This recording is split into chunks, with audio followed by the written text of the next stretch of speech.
Hello guys, I welcome you all on my amazing channel Made Me Medicom. Today I'm going to discuss an interesting topic of pathology and very basic topic of pathology, that is cell injury. अगर आपको pathology समझना है तो pathology के कुछ basic concept हैं, उसको समझना होगा और cell injury is one of them. तो आइए हम लोग समझते हैं सेल इंजरी को। What is cell injury? तो हमारे बॉडी में कुछ इंजरी होते हैं तो उसके कुछ रीज़न हैं।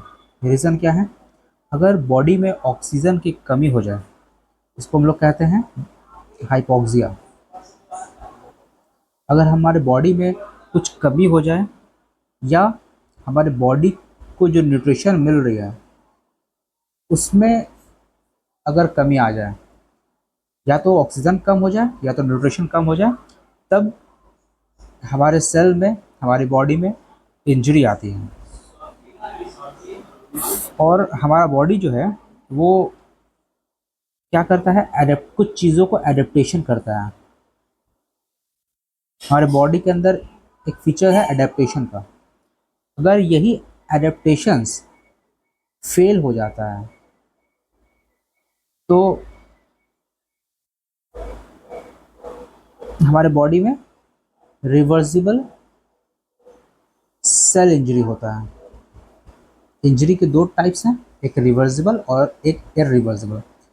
तो बॉडी कुछ एडेप्टेशन करने में फेल हो जाती है, तब जो चेंजेस आते हैं हमारे बॉडी में वो कहलाता है रिवर्सिबल सेल इंजरी। यानी कि अगर ये जो सेल इंजरी है ये वापस से नॉर्मल स्टेट में आ सकता है इफ़ प्रॉपर मेडिकेशंस हो, अगर उसको ठीक किया जा सकता है, अपने नॉर्मल कंडीशन में जा सकता है।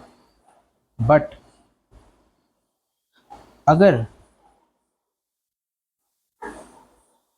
ये लगातार सेल इंजरी होता चला जा रहा है और उसको इलाज नहीं हो रही है,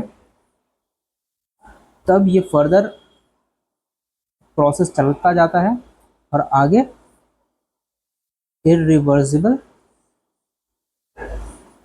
सेल इंजरी का कंडीशन एक्वायर कर लेता है। यानी कि अब किसी भी तरीके से इसको नॉर्मल कंडीशंस में लाया नहीं जा सकता है। Is that clear?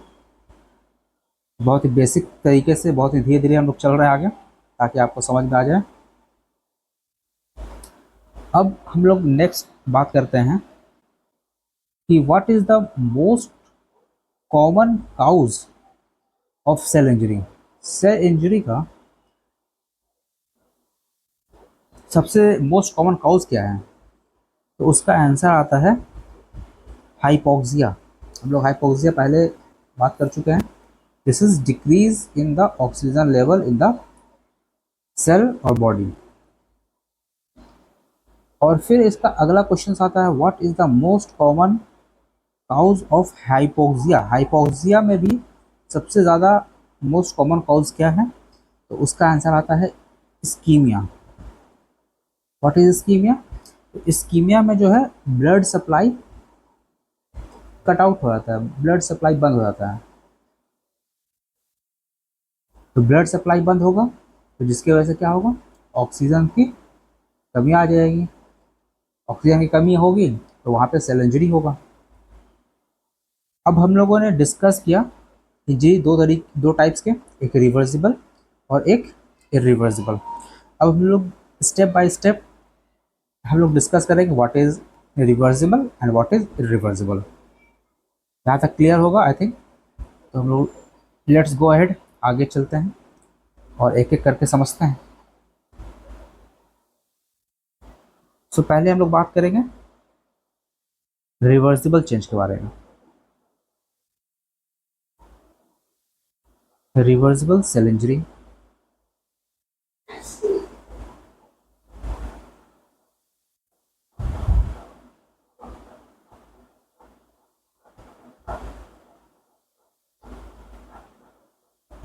सबसे पहली चीज़ जो भी हम लोग बात करेंगे तो सबसे पहले हाइपोक्सिया होगा, मीन्स डिक्रीज इन ऑक्सीजन। इसके बाद क्या होगा, माइटोकॉन्ड्रिया काम करना बंद कर देगा। माइटोकॉन्ड्रिया, हमारे सेल के अंदर माइटोकॉन्ड्रिया होता है, वो क्या होगा, डिसफंक्शन हो जाएगा। हाइपोक्सिया हुआ, हाइपोक्सिया की वजह से माइटोकॉन्ड्रिया डिसफंक्शन हो जा रहा है। और माइटोकॉन्ड्रिया का हम लोगों ने बहुत पहले ही पढ़ रखा है कि माइटोकॉन्ड्रिया क्या करता है, एटीपी बनाता है। तो इस हाइपोक्सिया की वजह से फॉर्मेशन ऑफ एटीपी भी नहीं हो पाएगा, क्योंकि इसका फंक्शन डिसफंक्शन हो चुका है। तो एटीपी नहीं बन पा रहा है। तो अब एटीपी नहीं बन पा रहा है, इसकी वजह से होगा क्या, इसकी वजह से तीन चीज़ें होंगी। तो तीन चीज़ें क्या क्या है, पहला, हम लोगों ने पंप पढ़ा होगा, सोडियम पोटेशियम पंप, वो पंप प्रॉपर काम नहीं करेगा। Second, nuclear chromatin pumping, nuclear chromatin clumping, chromatin clumping, ये हो जाएगा। उसके बाद प्रोटीन सिंथेसिस का डिक्रीज हो जाएगा, प्रोटीन सिंथेसिस नहीं हो पाएगा या बहुत कम हो जाएगा सिंथेसिस।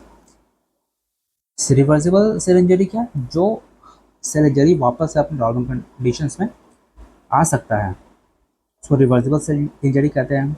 होता कैसे है, सबसे पहले हाइपोक्सिया होगा पहले स्टेप में, उसके बाद माइटोकॉन्ड्रियल डिसफंक्शन होगा, फिर एटीपी का फॉर्मेशन कम होगा। जैसे ही एटीपी का फॉर्मेशन कम होगा, उससे तीन चीज़ें होंगी, सोडियम पोटेशियम पंप जो है वर्क करना बंद कर देगा, न्यूक्लियर क्रोमेटिन क्लम्पिंग हो जाएगा, और प्रोटीन सिंथेसिस डिक्रीज हो जाएगा।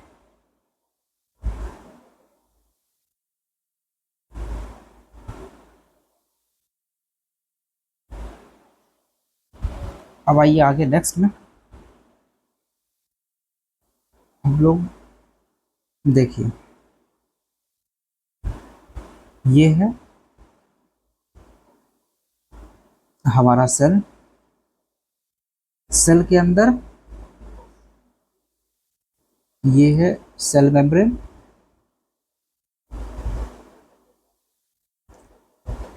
और अंदर में है न्यूक्लियस, और बाहर में है साइटोप्लाज्म। और साइटोप्लाज्म साइटोप्लाज्म क्या कवर करता है, कुछ प्रोटीन इसके अंदर होते हैं। तो सेल इंजरी में क्या होता है, सेल इंजरी में सेल मेम्ब्रेन डिस्ट्रॉय हो जाता है, न्यूक्लियस डिस्ट्रॉय हो जाता है, और प्रोटीन ये भी डिस्ट्रॉय हो जाता है, जिसकी वजह से क्या होता है, सेल इंजरी हो जाता है। अगर सेल का सेल मेम्ब्रेन रप्चर हो गया, डिस्ट्रॉय हो गया, न्यूक्लियस डिस्ट्रॉय हो गया, प्रोटीन डिस्ट्रॉय हो गया, तो हम लोग कहेंगे इसको cell injury. Is that clear, या यूँ कह सकते हैं रिवर्सिबल सेल इंजरी। अब अगर ये रिवर्सिबल सेल इंजरी अगर टाइम पीरियड के अंदर क्योर नहीं हुआ, और ये सेल इंजरी कंटिन्यू चलता गया, क्योर नहीं हुआ, तो उसके बाद हो जाता है इरिवर्सिबल सेल इंजरी। हाइपोक्सिया हुआ, हाइपोक्सिया के बाद रिवर्सिबल सेल इंजरी हुआ, और ये कंटिन्यू अगर चला गया तो इरिवर्सिबल सेल इंजरी होगा। और इस इरिवर्सिबल सेल इंजरी कहते किसको है, हमको ये डिस्कस करना है। तो इसके अंदर दो बातें होती हैं। पहली बात,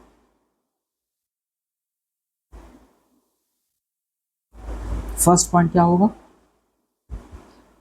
जो माइटोकॉन्ड्रिया है, उस माइटोकॉन्ड्रिया में कैल्शियम डिकम्पोजिशन हो जाएगा। यानी कि कैल्शियम इन माइटोकॉन्ड्रिया, माइटोकॉन्ड्रिया में कैल्शियम डिकम्पोजिशन होने लगेगा, कैल्शियम आने लगेगा, और इस स्टेट को हम लोग क्या कहते हैं, एमॉर्फस डेंसिटीज, एमॉर्फस डेंसिटीज। ये प्रीवियस ईयर क्वेश्चन में पूछा हुआ है कि एमॉर्फस डेंसिटीज कहते किसको हैं। ये इरिवर्सिबल सेल इंजरी में देखा जाता है और जिसमें माइटोकॉन्ड्रिया में कैल्सिफिकेशन होता है, तो उसको हम लोग एमॉर्फस डेंसिटीज कहते हैं। पहला point. Second point, nuclear changes, nuclear changes, nucleus लगातार चेंज हो रहा है और ये चेंज भी 3 स्टेजेस में होता है। First, pyknosis, pyknosis. Second, karyorrhexis, karyorrhexis. And final stage, karyolysis, karyolysis. Pyknosis कहने का मतलब, अगर सपोज कीजिए ये सेल है और ये आपका न्यूक्लियस है, क्लियर है। ये जो है अगर पिक्नोसिस कह रहे हैं तो जो सेल है, सेल का जो न्यूक्लियस है वो न्यूक्लियस कम हो रहा है। हम लोग कह सकते हैं न्यूक्लियर का क्या हो रहा है, श्रिंकेज हो रहा है, न्यूक्लियर श्रिंकेज। कैरियोरेक्सिस क्या है, तो जो न्यूक्लियस है वो सर्टेन पार्ट्स में ब्रोकन हो रहा है, तो हम लोग क्या देंगे, न्यूक्लियर ब्रेकेज। और कैरियोलाइसिस क्या हो रहा है, ये जो न्यूक्लियस है ये आपका डिसॉल्व हो जा रहा है, ये डिसॉल्व हो जा रहा है।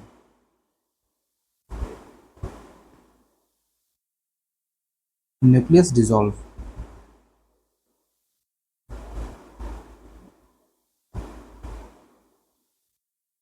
न्यूक्लियस डिसॉल्व हो जा रहा है। इरिवर्सिबल सेल इंजरी की हम लोग रिवर्सिबल सेल इंजरी हम डिस्कस कर रहे हैं। इसके अंदर 2 चीज़ें होती हैं, कैल्सिफिकेशन इन माइटोकॉन्ड्रिया और nuclear chain. Nuclear chain 3 step में होता है, pyknosis, karyorrhexis and karyolysis. Is that clear.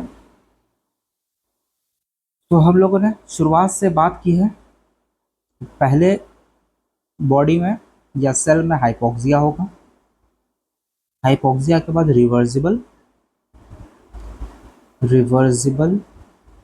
Cell injury होगा, रिवर्सिबल सेल इंजरी के बाद इरिवर्सिबल सेल इंजरी होगा, और इरिवर्सिबल सेल इंजरी के बाद सेल डेथ होगा। फाइनली सेल डेथ हो जाएगा। और जो सेल डेथ होता है ये 2 टाइप्स के होते हैं। First of all necrosis and second one is apoptosis, apoptosis. Cell death के 2 टाइप्स हैं, नेक्रोसिस एंड एपोप्टोसिस। तो आज के लेक्चर में हम लोगों ने डिस्कस किया पैथोलॉजी का basic topic, that is cell injury. Cell injury होता कैसे है, सेल इंजरी के कितने टाइप्स होते हैं, 2 टाइप्स होते हैं, रिवर्सिबल और इरिवर्सिबल।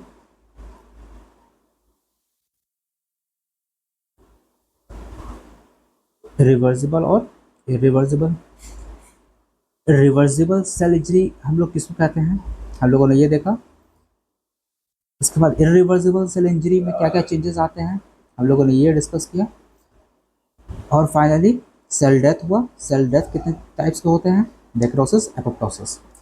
सो इस लेक्चर में हम लोगों ने ये सारी चीज़ डिस्कस की। नेक्स्ट लेक्चर में हम लोग डिस्कस करेंगे नेक्रोसिस और एपोप्टोसिस।